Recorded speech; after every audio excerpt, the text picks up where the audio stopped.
In this session, we will focus on how organizations can ensure the involvement and engagement of their employees during the coronavirus pandemic.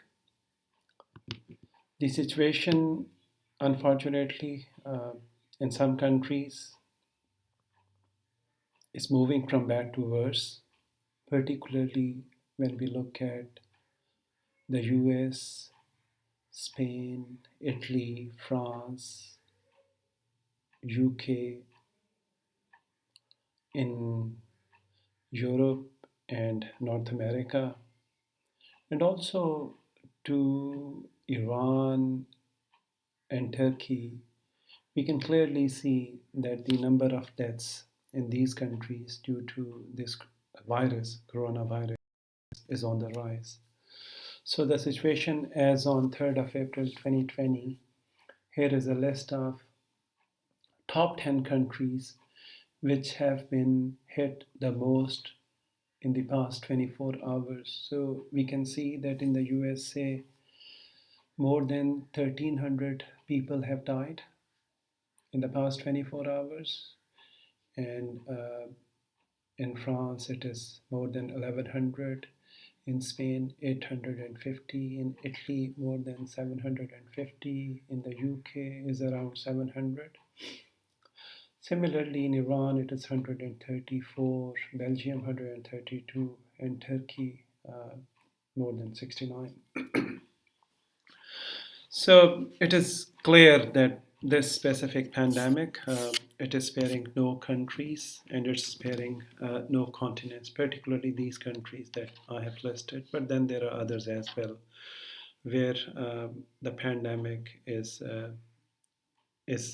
growing in terms of its intensity and impact on health and also on the rate of death. So, in this specific context, it is extremely important for organizations uh, across the world which are forced to explore the alternative ways of work, that how they can concurrently ensure the involvement and engagement of their employees and also individual productivity and organizational performance and survival. So let's start with the definitions, and then I will also briefly explain the implications of remote working. So, in terms of definitions, we can look at employee involvement and engagement, which are closely interrelated terms.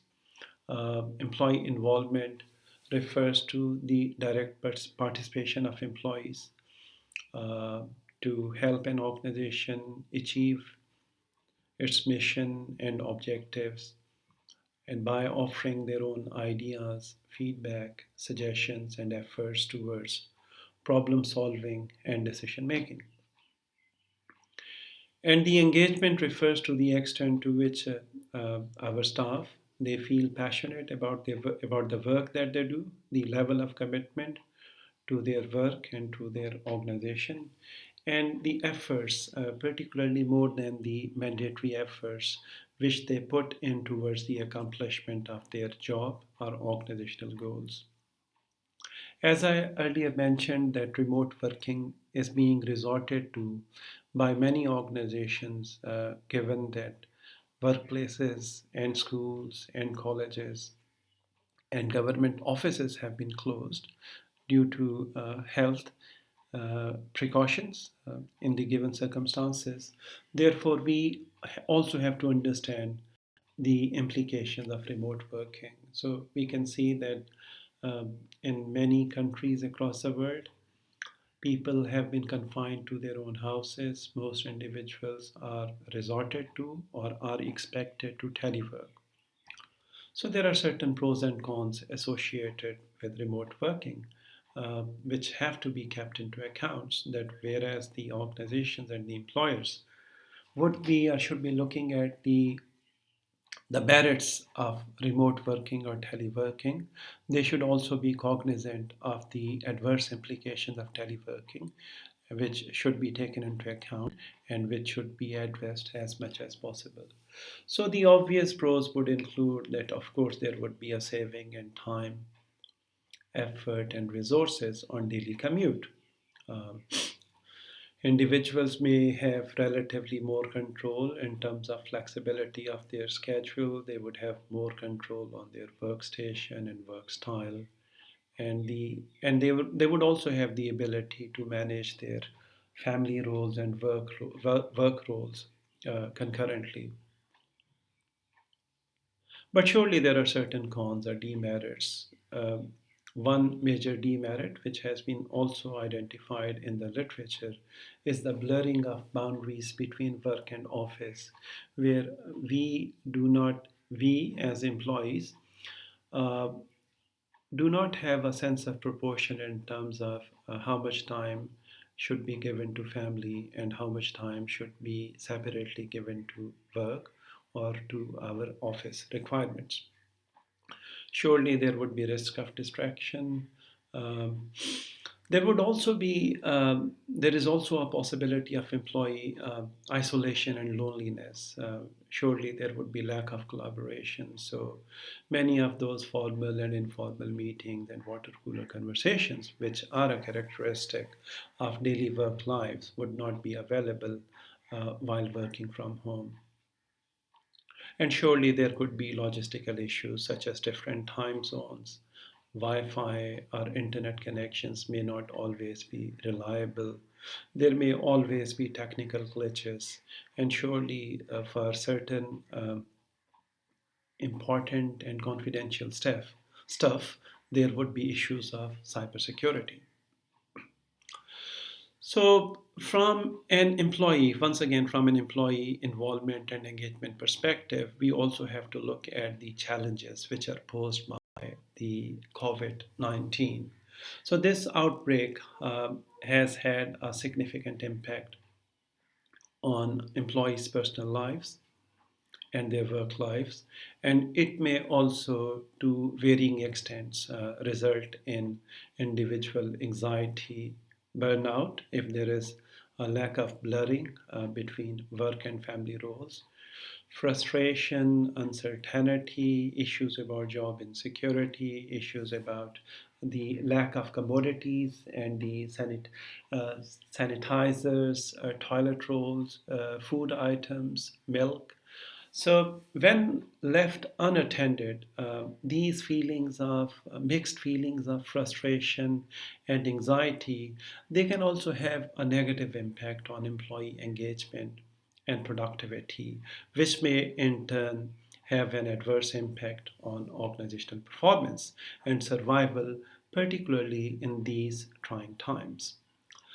So, based on my own reading of the literature and also looking at some of the interventions which are currently being either implemented or considered by many different organizations in Europe, North America, South Asia, and the Middle East, I have been able to identify a number of steps which may ensure or which may enable employee engagement during this specific period of coronavirus pandemic. So let's look at the list of 10 steps. So the first thing which I have identified as the first and the foremost prerequisite to enable employee engagement in the current situation is communication. So it is the first imperative to keep employees informed. And here, my suggestion is that the use of technology, it can create a two-way channel of communication. And this two-way channel of communication should be built on certain principles. And those principles which I identify are transparency, respect, and trust. So this transparency should be from both sides, and technology should be used to develop transparent flow of communication from employer to employee and vice versa. And similarly, there should be always an element of respect and trust. It is the responsibility of organizations that they must keep their staff updated in terms of the situation of the crisis and also the situation of the business.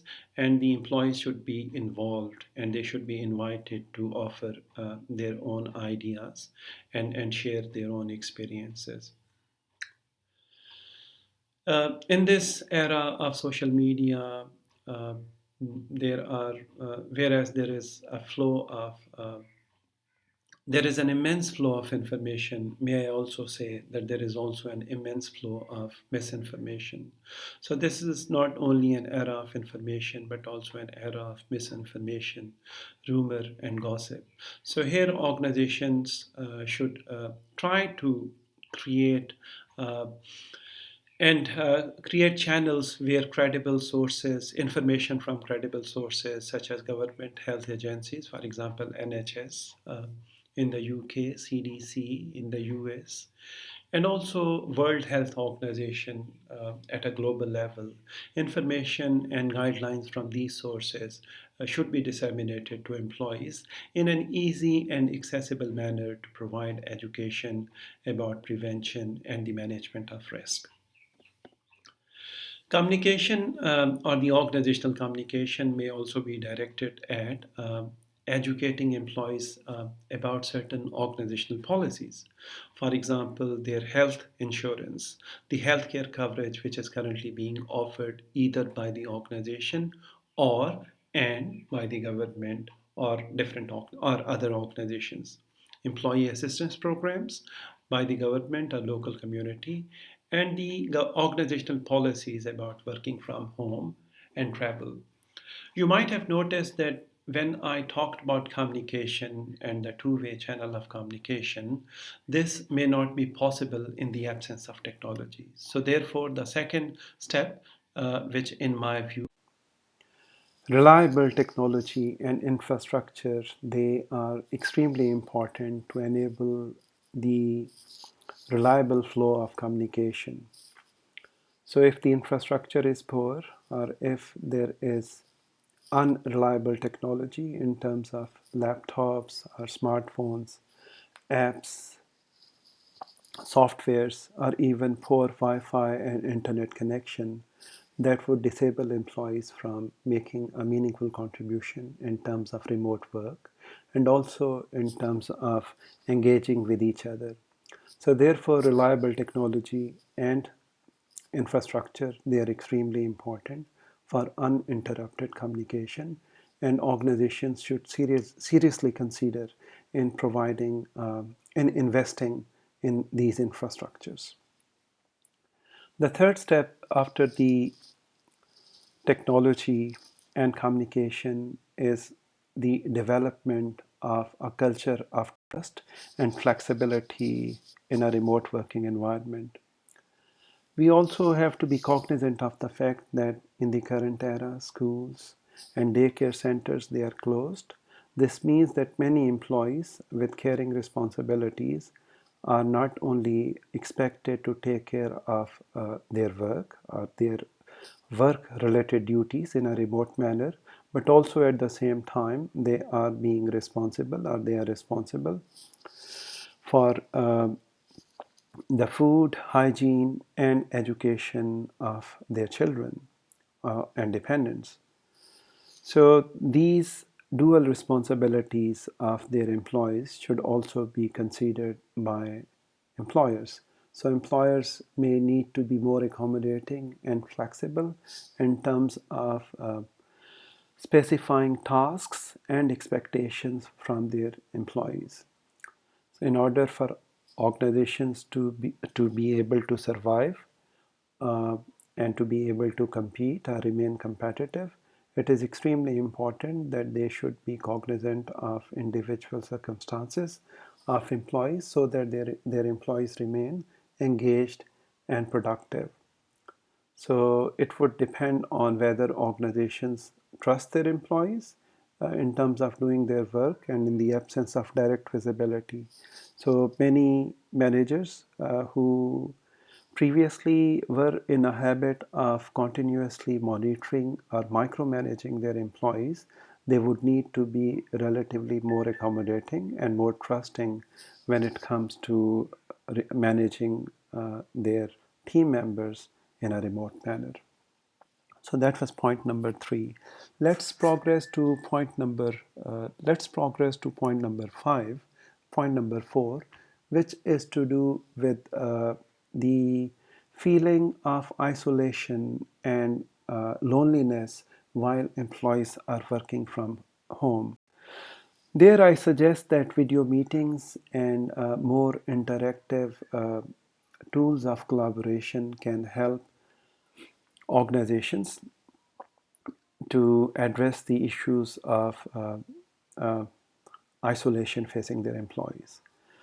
So, where possible, I'm not suggesting to make it mandatory because individual employee circumstances may vary, but where possible, employees should be encouraged to use video tools such as Zoom, Skype, Microsoft Teams, WhatsApp, and Facebook in order to have regular meetings in a visual manner using their webcams. And these video conferencing can bring more life and interactivity to the otherwise dry and remote meetings. And they may also address the issue of a lack of collaboration amongst employees. So that was point number 4. The point number 4 pertains to the sense of community, which is basically an extension of this point number 4, which talked about collaboration.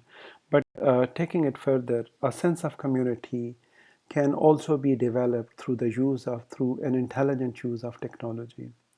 So, for example, mini video chats or mini groups can be created. Dedicated blog sites or web space on internet could be created.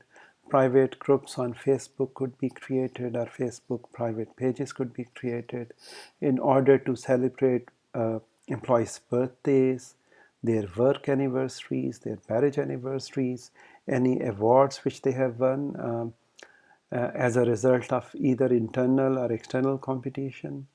Um, on the social side, team members can also share highlights from their weekends, some productive activities which they have conducted or which they have done in their own homes or in their own families. So, for example, something to do with healthy diets, some kind of internal sports, board games, fitness and well-being challenges, gardening, or anything to do which can encourage a healthy lifestyle and also a feeling of belongingness amongst team members in an organization. Those could be highlighted. While employees and organizations are forced to resort to um, remote working or teleworking in the coronavirus pandemic, at the same time, this forced confinement to home may also be taken as an opportunity for training. In some instances, if not in all instances, remote working may not be an option.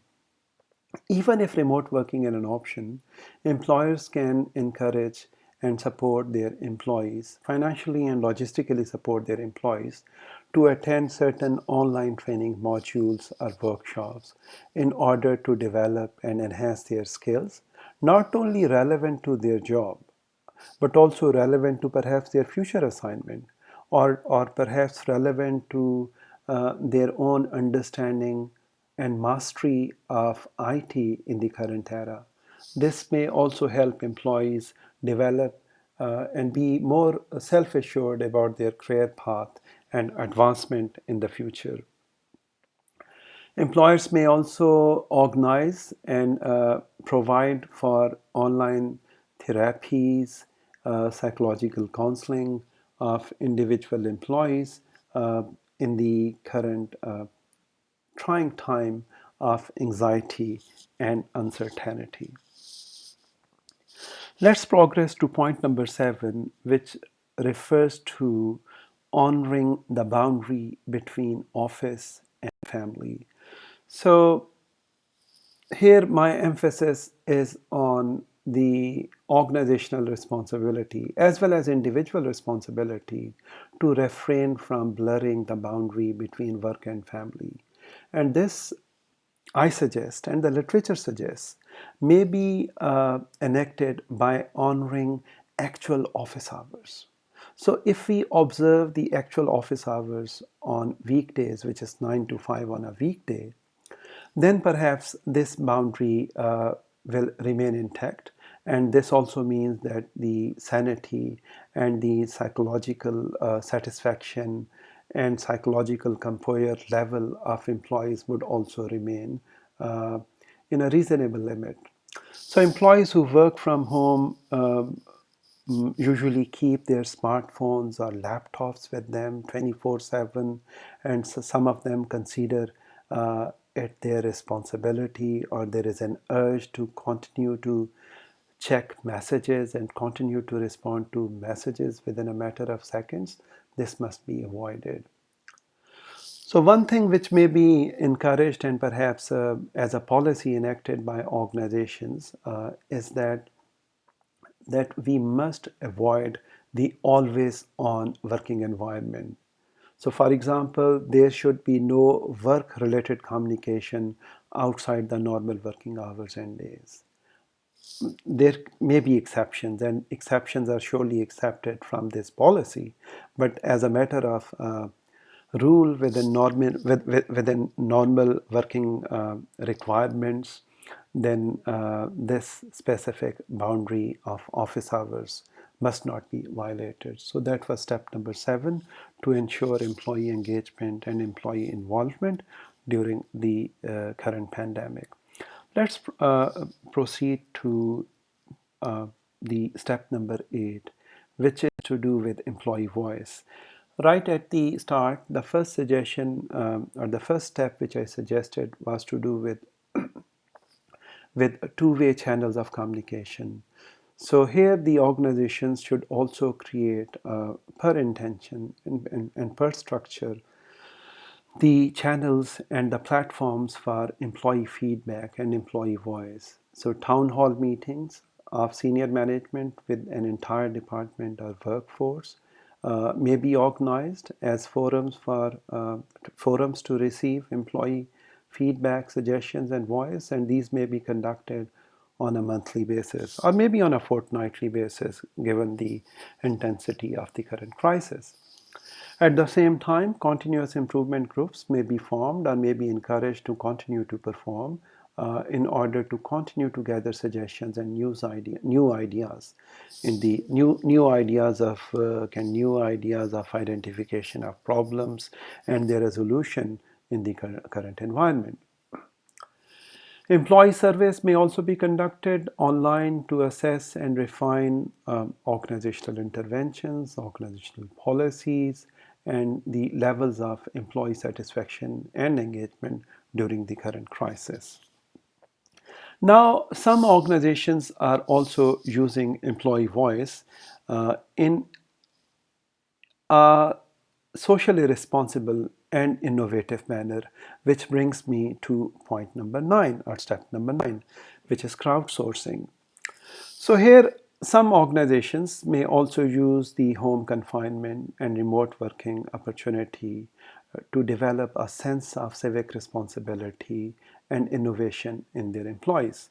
So, for example, on 1st of April 2020, NASA announced a new online platform to encourage its employees to contribute ideas for how NASA could assist the American and the global community in the current coronavirus pandemic.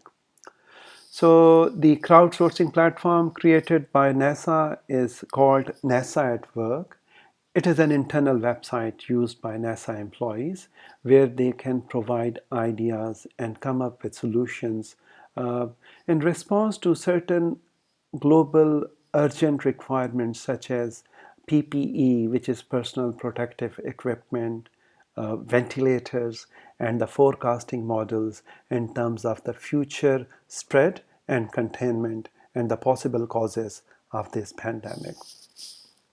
With this, let me progress to the 10th and the last step in order to ensure employee engagement in the current crisis, which is the understanding and respect for different time zones and cultural heterogeneities. So, in scheduling meetings, in also identifying work task requirements and timelines, organizations and employers should respect different time zones and cultural differences. So, within one time zone, meetings should be scheduled between 9 a.m and and 5 p.m. and they should not be scheduled outside this specific time slot. And for different time zones, the manager should make an attempt to keep meeting times as convenient as possible for all team members. And if within one specific convenient time zone, convening of meeting is not possible, then perhaps more than one meetings could be convened. Similarly, different religious and cultural traditions, rituals, and festivals should be considered for example, identifying tasks or in scheduling meetings and job requirements. So, for example, the Ramadan timings, the timings of, for example, having Seher and Aftar, Diwali and Holi have specific religious requirements within Hindu tradition. Yom Kippur has a specific religious requirement within Judaic traditions.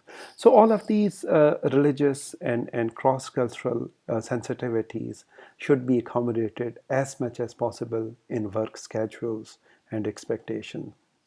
So, ladies and gentlemen, these were 10 main interventions and steps, which, based on my own reading of the literature and reading of the current interventions, either currently being implemented and considered or being considered by organizations across the world, I have identified and I thought it appropriate to share with you for your own consideration.